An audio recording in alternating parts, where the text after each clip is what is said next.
बन रही है 321-20 पॉइंट नीचे है सेंसेक्स और निफ्टी 87-90 पॉइंट डाउन 19,278 300 को डिफेंड नहीं कर पा रहा है, बार बार नीचे जा रहा है। हालांकि बैंक निफ्टी कंपेरेटिवली ठीक है, 40-50 पॉइंट नीचे है, लेकिन उतना ज़्यादा वीकनेस इसमें नहीं है। लेकिन गिरने वाले शेयर्स की संख्या काफ़ी ज़्यादा बढ़ गई है और सेक्टोरली देखें तो ज़्यादातर सेक्टर्स में बिकवाली का प्रेशर है।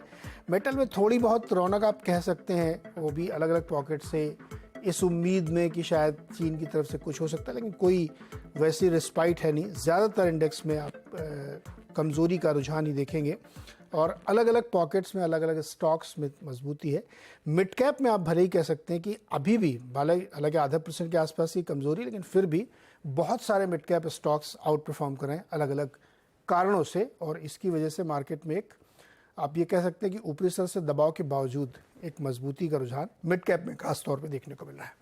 चलिए बातचीत करते हैं एचडीएफसी बैंक के कमर्शियल और रूरल बैंकिंग यानी MSME segment, emerging corporate, commercial, agriculture loan, जो तमाम इस तरीके की चीज़ों के लिए फाइनेंसिंग होती है, उसके जो कारोबार हैं उसका पूरा जो लेखा जोखा देखते हैं, उनसे हम बातचीत करेंगे। हमारे साथ एचडीएफसी बैंक के कमर्शियल और रूरल बैंकिंग के ग्रुप हेड राहुल शुक्ला जी हैं। राहुल जी, बहुत बहुत स्वागत है आपका सीएनबीसी आवाज़ पर। और इस समय नमस्कार एंड थैंक यू जी, तो शुक्ला जी, हम लोग इस समय देख रहे हैं कि बहुत सारी जो बैंकिंग एक्टिविटीज़ हैं वो फुल फॉर्म में है, क्रेडिट ग्रोथ बहुत शानदार चल रही है और बैंकों की जो बैलेंस शीट है वो भी बहुत स्ट्रांग है। लेकिन चूंकि आप जिस सेगमेंट में काम कर रहे हैं वो बहुत डीपली लोग नहीं जानते या रिपोर्टिंग उसकी कम होती है। मुझे समझाइए कि जो एचडीएफसी बैंक का ये कामकाज है, जिसको हम सीआरबी के नाम से भी जान सकते हैं, क्या है उसका फोकस और किस वजह से आप लोग इस पे इतना ज़्यादा थ्रस्ट अप दे रहे हैं? नीरज जी, मैं ये कहूँगा कि 2 साल पहले हमारे जो महाप्रबंधक जी हैं शशि जगदीशन, उन्होंने ये सोचा कि बैंक पहले 2 तरीके से देखी जाती थी, होलसेल बैंक और रिटेल बैंक। तब उन्होंने ये कहा कि एक बीच में एक दायरा है जो कमर्शियल एंड रूरल बैंकिंग है, जो कि प्योर होलसेल भी नहीं है और प्योर रिटेल भी नहीं है, उस पे हमें फोकस करना है। अब इस पे क्यों फोकस करना है हमें? ये जो इकाई है, ये बीच की, ये एमएसएमई और एग्रीकल्चरल फाइनेंस के ऊपर फोकस करती है। अगर आप देखेंगे हमारे देश में 60% जो हमारी जॉब्स हैं वो एमएसएमई सेगमेंट से आती हैं, तो उसमें हमेशा क्रेडिट और फाइनेंसिंग की ज़रूरत होती है। उसमें अगर आप देखेंगे तो कम से कम 2 करोड़ दुकानदारों को आज भी फॉर्मल फाइनेंस नहीं मिलता है, और जो एसएमई इकाइयां हैं करीब 6.5 करोड़, उसमें भी आज 4-5 करोड़ लोगों को फॉर्मल बैंकिंग फाइनेंस में सपोर्ट नहीं मिलता है। सरकार ने कई सारी स्कीम्स लाई हैं और उसको बढ़ावा देने के लिए हम लोगों ने इसमें फोकस किया।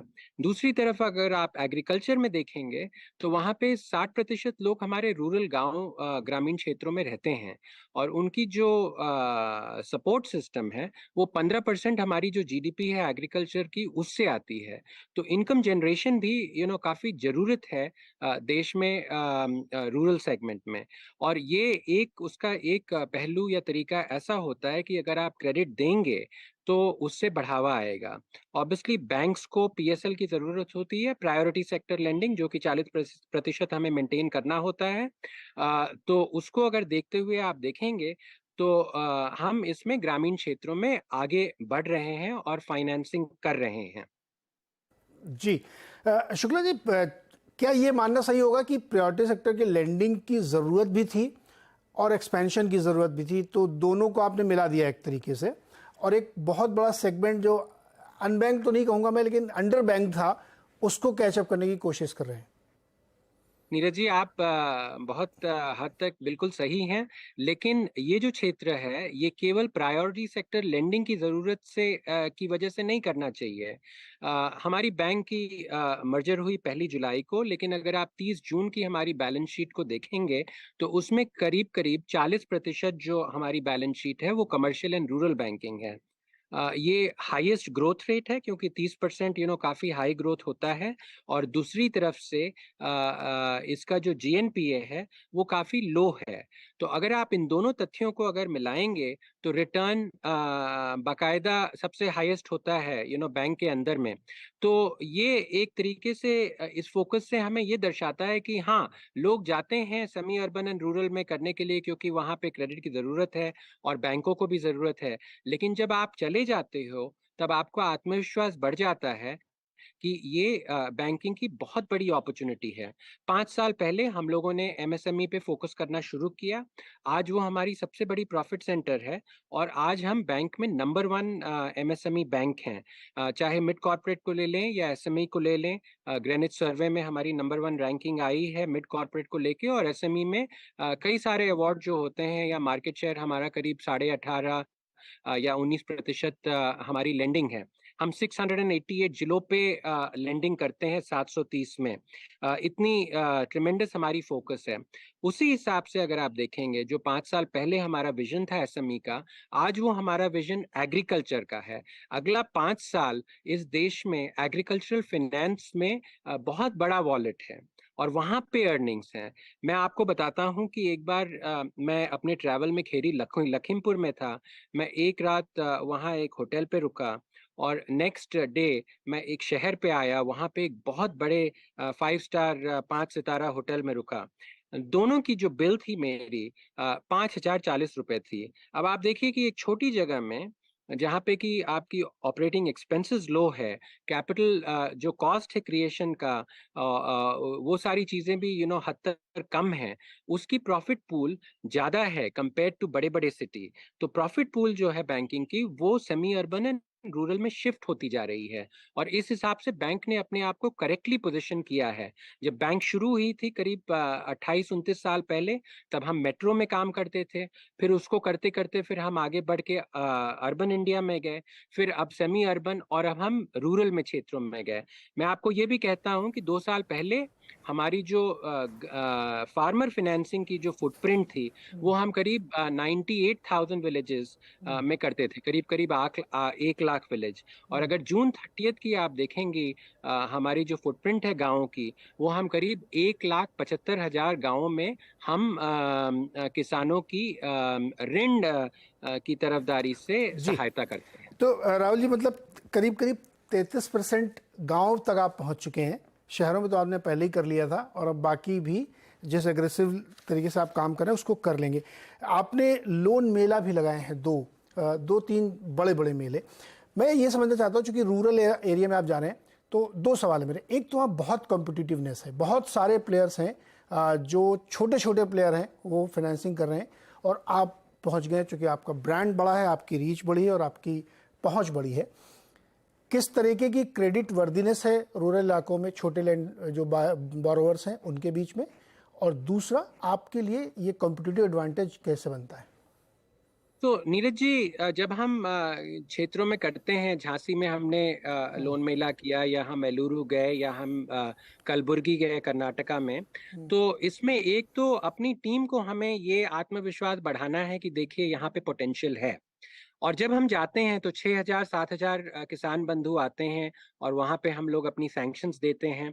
तो उससे लोगों में एक आत्मविश्वास बढ़ता है कि देखिए बिजनेस पोटेंशियल भी है और बिजनेस अच्छा भी है। पहली बात ये। दूसरी बात आपने बोली कि कंपेटिटिवनेस में, तो आप अगर आज देखेंगे 70% जिले जो रूरल हैं उसमें आज भी क्रेडिट टू डिपॉजिट रेशियो 10 या 15% से कम है। तो बैंक डिपॉजिट ज्यादा लेती है लेकिन लेंडिंग कम करती है सिस्टम में। और आज वहाँ पे क्रेडिट की जरूरत है, केवल कृषि फाइनेंस की जरूरत नहीं है। इसके अलावा होम इम्प्रूवमेंट के लिए लोग लेते हैं, टू व्हीलर के लिए लेते हैं या कंज्यूमर ड्यूरेबल फाइनेंसिंग के लिए लेते हैं। इन सब चीजों की जरूरत है। आप अगर देखेंगे इस देश में करीब 12.5 करोड़ फार्मर्स हैं, उसमें 6 करोड़ फार्मर्स जो स्मॉल एंड मार्जिनल फार्मर्स जिसको हम करार करते हैं, उनको आज भी फॉर्मल बैंकिंग फाइनेंस नहीं मिलती है। तो फाइनेंस तो उनको मिलती है, लेकिन वो जो फाइनेंस है वो 3% या 4% प्रति माह के ब्याज के दर पे मिलती है। जब बैंक जाती है तो ये जो ब्याज का दर है वो कम हो जाता है। एक तो ये। दूसरा, हमारी जो सरकार है उसकी कई सारी स्कीम्स हैं जिसमें आजकल काफी जोर है कि फिक्स्ड एसेट क्रिएशन हो हमारे गांव में। केवल हम लोग pre crop and post crop financing न करें। तो इसमें आप देखिए कि 30,000 स्क्वायर फीट की कई सारी वेयर हाउसेस आ रही हैं।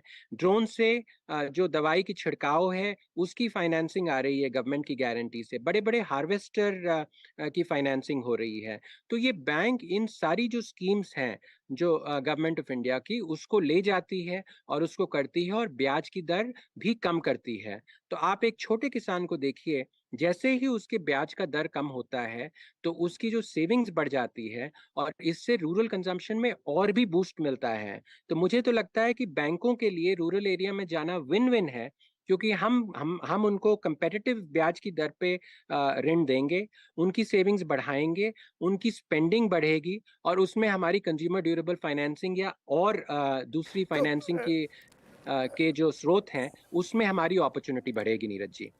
राहुल जी, लेकिन फिर भी बहुत सारे लोग वहाँ जाना कम पसंद करते हैं, क्यों ऐसा? और हमने आपसे ये भी पूछा था कि क्रेडिट वर्दीनेस कितनी है, अगर केवल इस सेगमेंट को, आपका जो सीआरबी सेगमेंट है, इसमें एसेट क्वालिटी पे मेरा भी सवाल था कि किस तरीके से है वहाँ पे। तो मेरे हिसाब से आप देखिए कि जो एसएमई सेगमेंट है, आप सिस्टम को न देखें। मैं केवल अपनी बात करता हूं, और मैं कंपैरिजन भी नहीं करना चाहता हूं। हमारी जो जीएनपीए है वो करीब 1 या 1.1% पे है। वो ग्रोस एनपीए है, एंड ये जो है ये काफी कंपेटिटिव एनपीए है। दूसरी तरफ आप कृषि की तरफ देखते हैं, आज के दिन में बहुत डेटा है, और आज के दिन में कोई भी डिफॉल्टर नहीं होना चाहता है। तो अगर उसमें आप देखेंगे एसएलबीसी का डेटा, जो टॉप 5 बैंक्स, 3 साल पहले हमारी जो इसमें पोजीशन थी वो नंबर 7 की थी पूरे देश में। 2 साल पहले ये नंबर 6 की थी। 31 मार्च की जो डेटा है 2023, उसमें हमारी नंबर 4 की पोजीशन है। और इस साल हमारा ये प्रयास है कि हम नंबर 3 बैंक में हो जाएंगे। तो टॉप 5 बैंक्स में अगर आप देखेंगे तो उसमें जो ग्रोथ रेट है कृषि फाइनेंस की, वो हमारी सबसे हाईएस्ट है, और जो जीएनपीए है वो सबसे लोवेस्ट है। थोड़ा तो आपको जब जाएंगे तो आपको आंखें खुली रखनी होगी। बैंकिंग का नीरज जी बड़ा सिंपल एक इक्वेशन है, फॉर्मूला है, कि आपकी जो नेट इंटरेस्ट मार्जिन है उसको अगर उसमें से जो भी आपकी एक्सपेक्टेड कॉस्ट ऑफ क्रेडिट है वो निकाल देंगे तो आपका रिटर्न कितना आता है। तो ये बिजनेस उतना ही रिटर्न देता है जितनी बाकी सारी बिजनेसेस रिटर्न देती हैं मेट्रो या अर्बन में। और हमारे जो एग्जाम्पल है उससे ये पता लगना चाहिए कि ये रूरल फाइनेंसिंग या एग्रीकल्चरल फाइनेंसिंग अच्छा भी है, प्रॉफिटेबल भी है, रिटर्न जनरेटिंग भी है, और देश की प्रगति के लिए ये बहुत जरूरी है। तो मुझे लगता है कि अगर सब लोग ऐसा करें तो इसमें काफी देश की ही उन्नति होगी। जी राहुल सर, इसमें एक सीजनैलिटी वाला भी इशू आता होगा, चूंकि जब एग्री फाइनेंसिंग में आप जाएंगे तो सीजनैलिटी आएगी आएगी, अलग अलग रीजन से आएगी। तो ये कैसे आप लोग इंश्योर करते हैं कि ये जो अप्स एंड डाउन्स आएंगे इनको आप न्यूट्रलाइज कर पाएं? नीरज जी, आपने बड़ा अच्छा प्रश्न पूछा। बैंक्स खाली वर्किंग कैपिटल फाइनेंस करती थी, प्री क्रॉप सोइंग में क्रेडिट देती थी, और जैसे ही हार्वेस्ट हुआ तब वो उस वर्किंग कैपिटल को लिक्विडेट कर देती थी। लेकिन अब समय बदल गया है। पहले आप ये कई सारी किंवदंतियां सुनते होंगे कि फार्मर्स हमारे 50 पैसे किलो में टमाटर बेच रहे हैं, क्योंकि उनके पास स्टोरेज की सुविधाएं नहीं थी।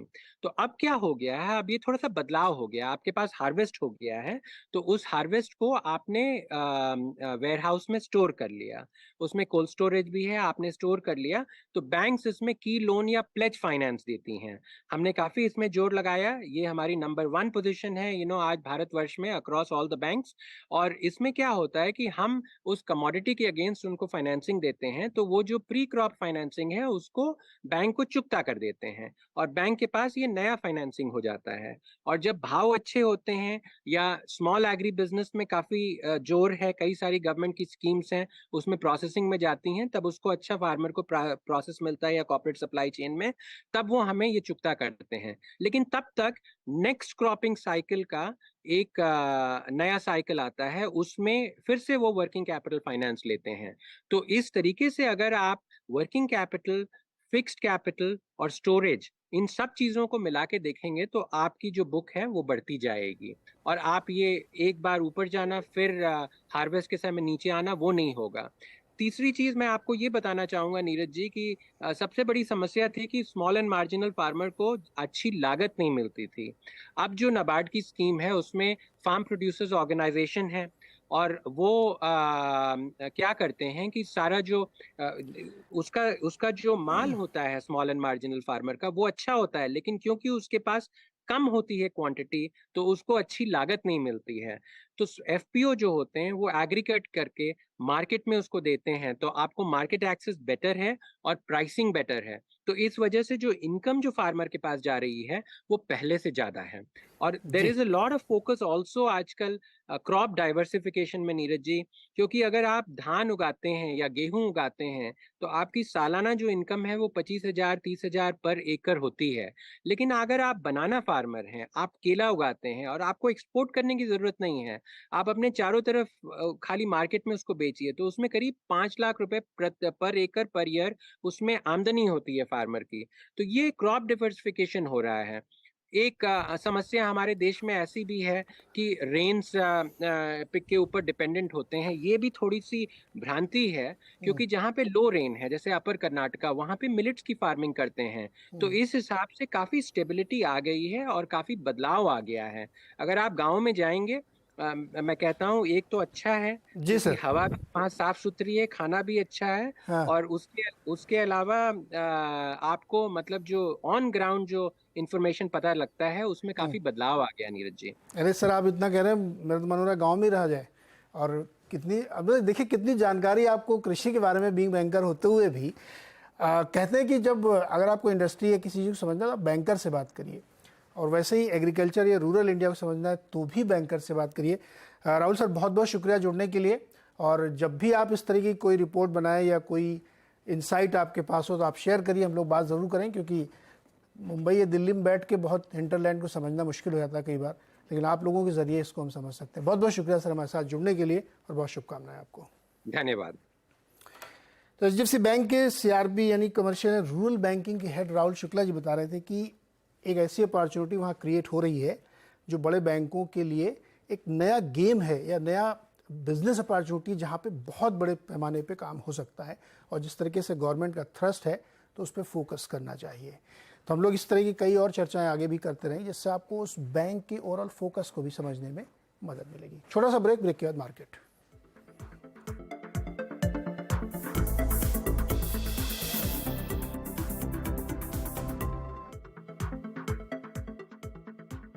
अच्छा, इस वक्त एक सबसे बड़ी ब्रेकिंग न्यूज है कि 21 अगस्त को जियो फाइनेंशियल सर्विसेज की लिस्टिंग होगी। ये रिलायंस इंडस्ट्रीज से डिमर्ज हुई एंटिटी है। आप लोगों के अकाउंट में शेयर्स आ चुके होंगे, नहीं आए होंगे तो एक दो दिन में आ ही जाएंगे, क्योंकि लेटर सबके पास पहुंच चुका था। और अब इसकी जो है लिस्टिंग की तैयारी हो रही। जियो फाइनेंशियल, बहुत इंतज़ार था लोगों को, बहुत ज़्यादा लोग प्रतीक्षा कर रहे थे कि कब शेयर मिलेगा, अब मिल गया है। तो लिस्टिंग कब होगी? तो लीजिए साहब, लिस्टिंग की डेट आ गई है 21 अगस्त को। फाइनेंशियल सेक्टर में नॉन बैंक के तौर पर ये एक बड़ा रिवोल्यूशन है, क्योंकि ये जियो फाइनेंशियल के जो प्लान्स हैं वो कंज्यूमर लोन पे, माइक्रो फाइनेंसिंग पे, रिटेल लोन में एक बहुत बड़े पैमाने पर उतरने की योजना है। और इस लिस्टिंग के बाद हमें बहुत सारी जानकारी ऑफिशियल चैनल से फिर मिलना शुरू होगी कि कहाँ कहाँ कंपनी की प्रेजेंस बन रही है, किस तरीके कंपनी डेटा यूज़ कर रही है, कहाँ कहाँ लोन कर रही है। और ये अपने आप में एक बड़ी घटना है, क्योंकि रिलायंस की फैमिली से एक कंपनी निकल के आ रही है जो अब लिस्ट होने वाली है। तो जियो फाइनेंशियल के जो लोग इंतजार कर रहे थे उनके लिए अच्छी खबर है, 21 अगस्त को इसकी लिस्टिंग होगी।